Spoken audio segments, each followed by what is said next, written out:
welcome to Mr. Randy's Wine and Spirits. I am Mr. Randy, and today we're doing another episode of The Final Pour.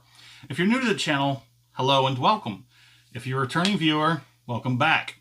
So what is The Final Pour? So Final Pour is the third part in the three-part series that Mr. Randy does when he reviews his whiskeys. So the first part is off the rip. That means I get it home, I crack it open, I have the first pour, and I share my first impressions with you.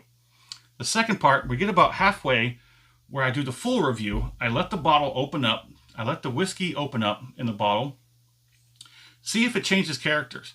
See if there's something new. See if it changes for good or for bad. And it is what it is.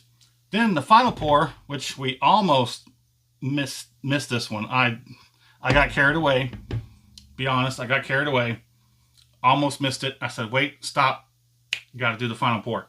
So the final pour is the third part of the series where we get that last pour and we see if it holds up against the middle and the first pour. And then we do that. So let's go ahead. Get that open. Go ahead. I don't know if there's going to be enough. There's probably be just enough. Yeah. Yeah. I might not always come when you call, but I'm always on time. There we go.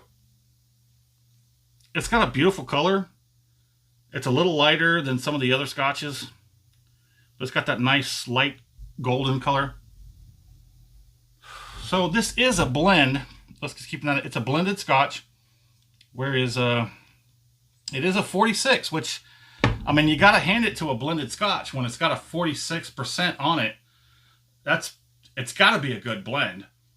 So you're not looking at some cheap blend. You're looking at an inexpensive blend, but not a cheap blend. On the nose, I don't know. The nose ain't, it's not seeming promising. It's very mellow. It seems very muted, very turned down.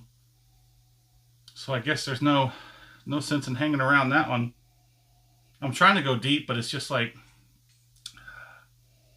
I'm getting a little bit of oakiness from the barrels. I'm trying to open it up a little bit more, but I don't think there's much left to give on this one since it is the final pour. Whew. Okay, let's go down the palate.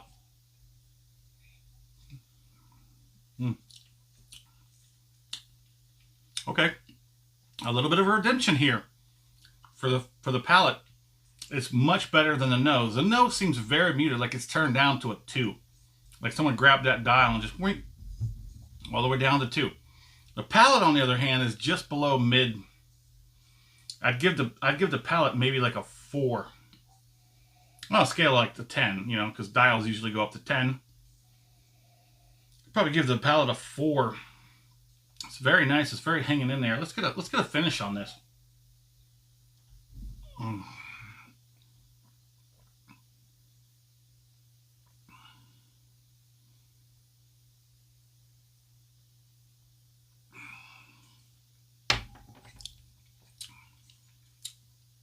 Okay.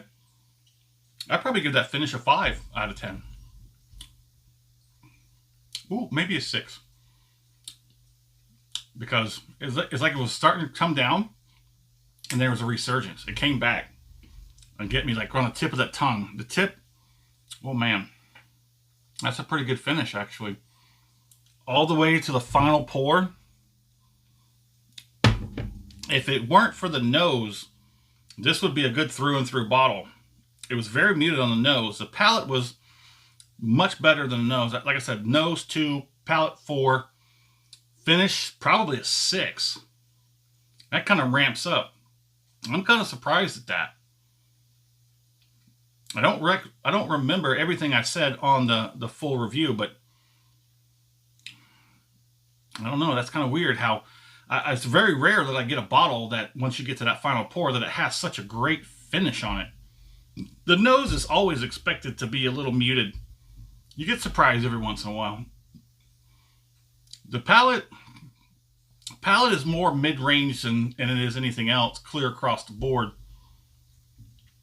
It's acceptable, but yeah, you know, sometimes it is great, sometimes at least it's not horrible. The palate on this one is this Maclean's nose. Okay, the palate is wonderful. Even to the last pour, the palate is wonderful. So if you've had the Macleans nose, what's your thoughts on it? Let us know in the comments. And as always, thanks for stopping by here at Mr. Randy's Wine and Spirits. I am Mr. Randy. You have a good one.